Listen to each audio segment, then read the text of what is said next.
Limitations of parallel computing. Parallel computing के limitation में सबसे पहले आता है कॉम्प्लेक्सिटी। कॉम्प्लेक्सिटी में क्या होता है, जब हम पैरेलल एल्गोरिथम्स या उसकी डिजाइन को इम्प्लीमेंट कर रहे होते हैं तो उसमें सबसे चैलेंजिंग क्राइटेरिया होता है उसकी डेटा डिपेंडेंसी और कम्युनिकेशन सिंक्रोनाइजेशन। ये दोनों फैक्टर्स क्या होता है वो आगे हम पढ़ेंगे।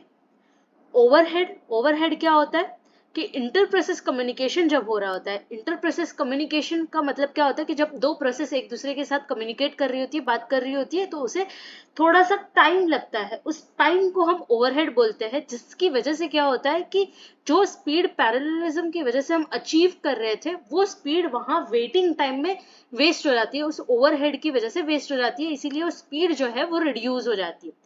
फिर आता है स्केलेबिलिटी चैलेंजेस। इसमें क्या होता है कि कम्युनिकेशन और सिंक्रोनाइजेशन को मैनेज करना। कम्युनिकेशन और सिंक्रोनाइजेशन का मतलब एक ही होता है कि यानी जब दो प्रोसेस के बीच में जब कम्युनिकेशन हो रहा होता है, बात हो रही होती है, उसको मैनेज करना वो बहुत ज्यादा कॉम्प्लेक्स हो जाता है जब नंबर ऑफ प्रोसेसर्स, जिसको हम नोड भी बोलते हैं, वो इंक्रीज हो जाते हैं, जिससे क्या होता है स्केलेबिलिटी भी अफेक्ट हो जाती है। लोड इम्बैलेंस, एक बड़ा सा टास्क है, उसको हमने डिवाइड किया, उस प्रोग्राम को हमने डिवाइड किया मल्टीपल चंक्स के अंदर। अब जरूरी नहीं है कि हर एक चंक्स के अंदर सेम अमाउंट ऑफ डेटा जाए, यानी सेम अमाउंट ऑफ टास्क जो है कंप्यूटेशन है उसको रिक्वायर्ड हो। इसीलिए क्या होता है कि वर्कलोड जो है वो अनइवन हो सकता है।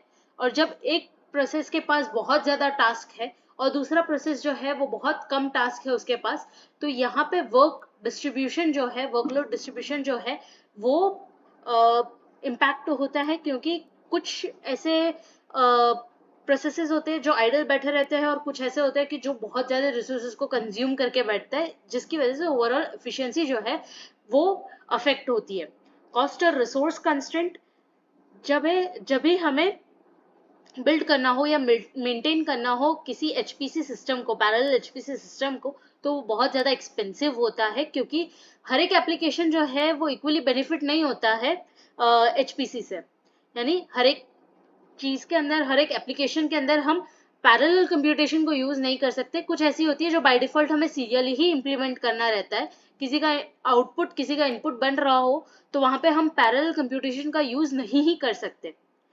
प्रोग्रामिंग एंड पोर्टेबिलिटी, जब अलग अलग प्रोग्रामिंग मॉडल्स का यूज करते हैं या हार्डवेयर आर्किटेक्चर्स का यूज करते हैं तो उसे पोर्टेबल बनाना भी जरूरी होता है।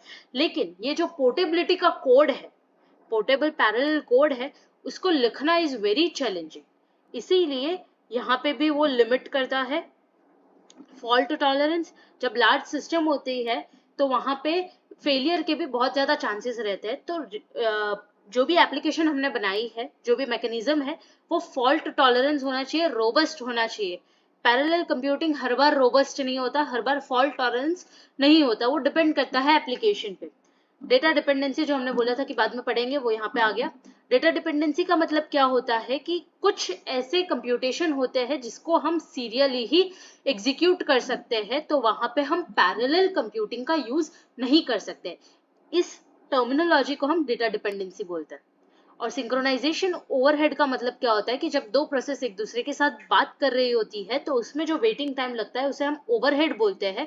तो ये जो सिंक्रोनाइजेशन ओवरहेड है उसकी वजह से परफॉर्मेंस जो है वो भी डिग्रेड होता है। तो इस पर्टिकुलर वीडियो में हमने क्या देखा, क्या क्या लिमिटेशंस होती है पैरेलल कंप्यूटिंग की।